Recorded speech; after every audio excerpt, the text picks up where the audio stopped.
After high school, I felt pretty lost. I didn't have the grades for college, and to be honest, I wasn't sure what I wanted to do with my life. My uncle, who had been a firefighter for 20 years, suggested I look into emergency services. At first, I found the idea funny, but as time passed, it started to make sense.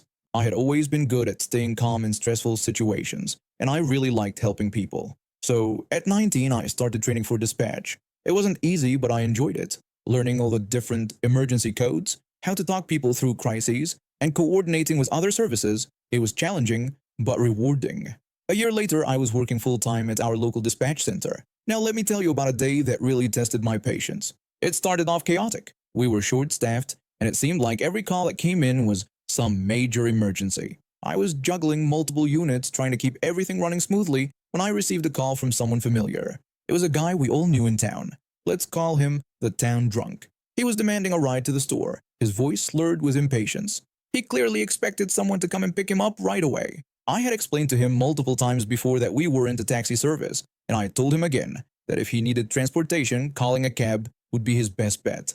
It would be cheaper too, but he wasn't having it. He claimed he had seen us give free rides and accused me of lying. I calmly reminded him that the rides he had seen were for medical emergencies or prearranged non-emergency transports. They couldn't just be requested on the spot. Still, he persisted, growing angrier and more belligerent. He started throwing insults, demanding a ride immediately. I had to tell him that it wasn't possible, not with how busy we were with real emergencies. If he really needed to get to the store, I advised him once again to call a taxi. With frustration dripping from his words, he muttered something about calling emergency services and making it sound like a real emergency so we would have no choice but to come. I warned him that making false emergency calls was illegal, but he brushed me off, telling me he didn't care. He hung up, and just a few minutes later, I got a call from the emergency hotline. They told me there was a report of alcohol poisoning at a specific address. The address sounded familiar. It was the town drunk's place. I quickly told them to be cautious, explaining that this individual was known to be aggressive and had a history of making false reports. I suggested that police backup should accompany the team. The emergency operator agreed, and the intervention team was notified. I sent one of our units to the scene, hoping the situation wouldn't get out of hand. About 10 minutes later, I received a radio update from the paramedics I had sent. They sounded confused and told me that the patient was being arrested instead of treated. They mentioned how the man had tried to force his way into the ambulance, demanding a ride to the store. When the police tried to calm him down, he had lashed out and even taken a swing at one of the officers, leading to his restraint. I asked for a status update on the man's condition. The paramedic told me he had some bruises from resisting arrest, and he was clearly intoxicated. They were planning to take him to the hospital to get checked out, and most likely, he'd be starting detox soon. The guy had actually called emergency services just to try and get a free ride to the store, and now he was facing serious charges for assaulting a police officer. In the following weeks, I heard that the town drunk had been in the hospital for a while. His scuffle with the police had left him with a few broken bones, and they were finally addressing his alcohol addiction. He was facing some pretty serious charges, but the judge decided to suspend his sentence if he completed a rehab program and did community service. Part of me felt bad for him. Addiction is a terrible thing to deal with, but another part of me hoped that this experience would be the wake-up call he needed. Maybe now he would get the help he had been needing for so long. My dad would always show me the value of maintaining our home and yard. Weekends were spent watching him tinker with our old lawnmower, and he'd explain how to change the oil and sharpen the blades. Over time, I began taking on more responsibilities, mowing our lawn and helping out neighbors with their yard work to earn some extra cash. When I moved into my first house with my wife, I was eager to have my own yard to take care of. The previous owners had left behind an ancient mower that barely worked. For the first year, I managed to keep it running, but it was clear I needed an upgrade. One Saturday morning, I decided it was time to buy a new mower. I headed to the local hardware store, determined to find a good deal. As I walked in, I immediately noticed a floor model on clearance. It seemed like perfect timing. I approached a sales associate to inquire about the mower, asking if it was still available. The associate confirmed it was and mentioned that it was the display model, meaning they could offer a significant discount. I thought that was fantastic, but pointed out that I hadn't brought my truck. The sales associate reassured me that they could hold it for me at customer service until I was able to come back and pick it up. After paying for the mower, I went home to grab my truck and returned to the store about 30 minutes later. At customer service, I mentioned I was there to pick up the lawn mower I had purchased. The customer service rep confirmed my purchase and went to retrieve it. They helped me load it into my truck, and I left, feeling pretty satisfied with my purchase. For the rest of the weekend, I happily mowed my lawn. feeling proud of my new mower. 2 weeks later, however, I received an unexpected call from the hardware store. The person on the line told me that my lawnmower was ready for pickup. Confused, I explained that I had already picked up the mower 2 weeks earlier. The store employee checked their records and apologized for the confusion, assuring me they would update their records. Thinking that was it, I was surprised when they called again the following week with the same message. Once more, I explained that I had already picked up my mower. This continued for 3 weeks straight, and I was beginning to get frustrated. After the third call, I vented to my wife about the situation, telling her that the hardware store had called again about the same non-existent mower order. She found it ridiculous and asked what I planned to do about it. I joked that if they called one more time, I would go and pick up my mower. She laughed, doubting that they would actually give me a free mower. But I was determined. When the fourth week rolled around, sure enough, my phone rang again with the same message from the store. This time, I decided to play along.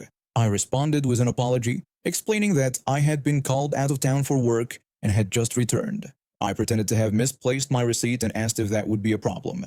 The store employee reassured me that it wasn't an issue, as the mower was already paid in full, and all I needed was a photo ID matching the name on the order. I called my wife to share the news, excitedly telling her that I was on my way to pick up a new mower. She laughed, still skeptical that they actually had another mower for me. When I arrived at the store, I walked up to the customer service desk and casually mentioned that I was there to pick up my lawnmower. After checking my ID against their records, the customer service rep confirmed everything and said they'd bring the mower out shortly. To my amazement, a few minutes later, an employee appeared with a forklift carrying a brand new boxed lawnmower. They loaded it into my truck without any hesitation. I now had two perfectly good lawnmowers, the original floor model I had purchased and this brand new one that had come my way due to the store's repeated mistake. I briefly considered returning the original mower, but I worried that it might raise suspicions. Selling it online crossed my mind, but then I thought of a better idea. My best friend had recently helped me move into my new house, putting in countless hours of work.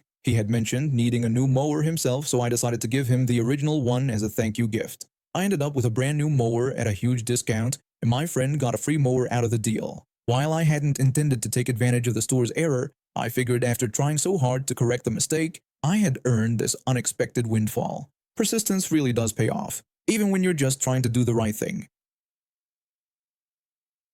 It all began when my usually docile cat, Whiskers, decided to unleash his inner tiger on my hand. I had been trying to give him his monthly flea treatment, but he wasn't in the mood. One moment I was holding him, and the next, his teeth sank into my hand like I was some kind of gourmet mouse.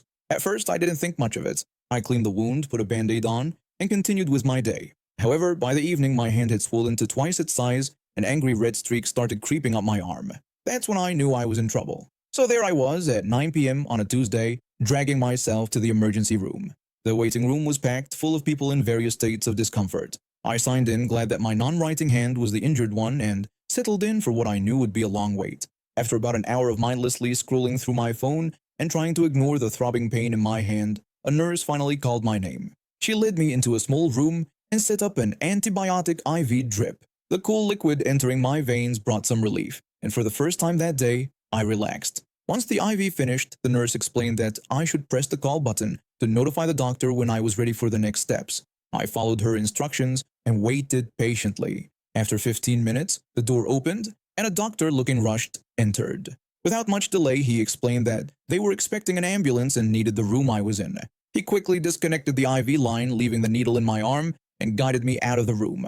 We walked down a crowded hallway into another room where two patients were already present. He found a chair for me and placed it in the corner, mentioning that someone would come soon to remove the IV. When I settled into the chair, I noticed an elderly man peacefully dozing off on one bed and a middle-aged woman in the other, fidgeting with impatience. Moments after the doctor left, the woman's irritation began to spill out. She seemed to grow increasingly frustrated, yelling about how long she'd been waiting.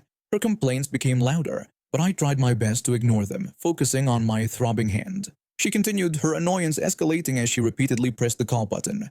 When a tinny voice responded over the intercom asking how they could assist her, she launched into a tirade, accusing the hospital staff of poor service and claiming she had been neglected. The voice from the intercom reassured her, asking for patience, but this only seemed to make her angrier. She began ripping off the wires attached to her body, and to my horror, she pulled out her IV, causing a spurt of blood to stain the bedsheets. Without a second thought, she stormed out of the room, her face red with fury. I sat there in stunned silence along with the elderly man. I could hear commotion in the hallway, followed by some shouting, though I couldn't make out the words. The doctor eventually returned, seemingly unfazed by the chaos, and calmly removed the IV from my arm. When he worked on my discharge papers, I asked about the woman who had stormed out. He sighed and mentioned that this wasn't the first time they had dealt with a patient behaving like that, adding that she could be arrested for disorderly conduct or even assault if she lashed out at the staff.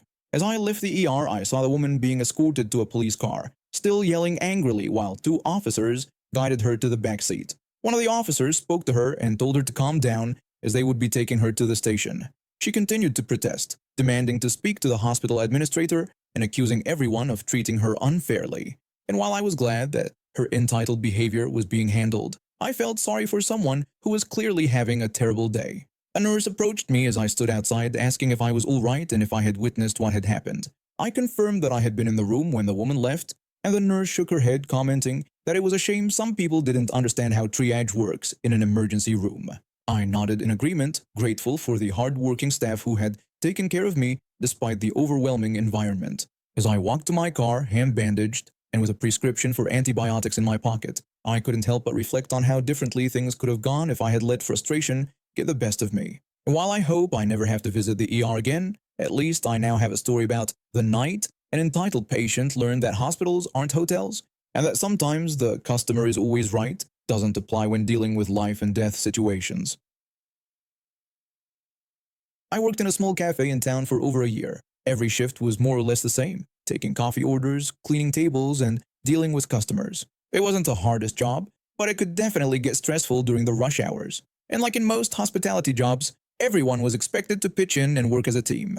Well, almost everyone. There was this one girl who always seemed to think her job was just to stand around and look pretty. You know the type, blonde, always glued to her phone and barely lifting a finger unless it was to hand a customer their coffee. She got the cushiest assignments too, like standing behind the bar or chatting with customers, while the rest of us did the real work. She never did any of the dirty tasks. Not once did I see her wipe down a table, mop the floors, or clean the toilets. All that work was left to me and the others. The worst part was that our boss didn't seem to care at all. He was too busy flirting with her and coming up with excuses for why she didn't need to do her share. I had a feeling she was hired more for her looks than her ability to actually do the job. One day, after yet another exhausting shift where I was left to clean and close down the cafe while she sat in the corner texting, I had finally had enough. I went to the boss and calmly pointed out how unfair it was that I was doing all the cleaning while she never helped out.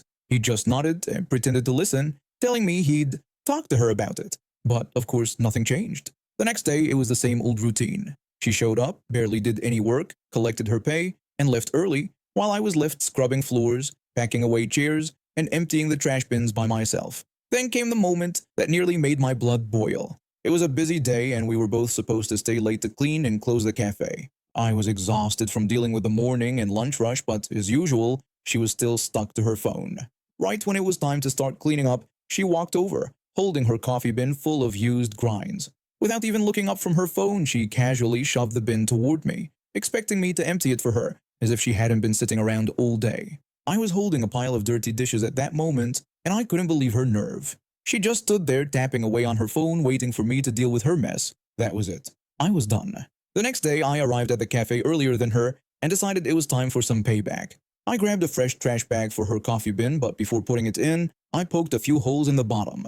The morning went as usual, her texting, me working, but this time I wasn't stressing. I knew what was coming. For the first time, I decided to be just as lazy as she was. I left everything out and didn't bother cleaning up spills.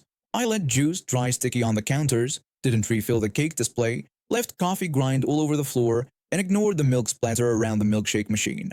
By the time the afternoon hit, the place was a mess. About 45 minutes before closing, I went into the back office and put on my best "I'm not feeling well" face. I told the boss I had some lady issues and needed to leave early. I rarely took sick days and always stayed late, so he didn't question me at all. He just told me to go ahead and take care of myself, probably out of guilt for all the extra work he knew I'd been doing. I slipped out the back without saying a word to her, leaving her alone with the chaos. The next day, I showed up early again, eager to see how things played out. Apparently, she hadn't noticed the holes I made in the trash bag. When she went to pull it out at the end of her shift, all the filthy coffee grinds, watery black sludge, and whatever else was in there poured all over her shoes and onto the floor she had just mopped. To make things worse for her, the cafe was a complete disaster since I hadn't bothered cleaning up properly the entire day. She had to spend nearly 2 hours cleaning and packing everything down by herself. Word got back to me that by the time she finished, she was drenched in sweat and muttering about how disgusting everything was.